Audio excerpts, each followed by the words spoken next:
How to enable or disable require attention for Face ID on the iPhone 16 series. First, let's go back to the home screen by swiping up at the bottom of the screen. Then from the home screen, tap on Settings. Now in the Settings page, we then scroll down and then tap on Face ID and passcode.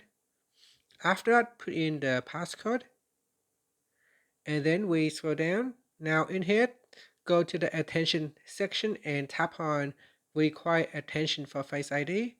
Tap on the toggle button to switch it off.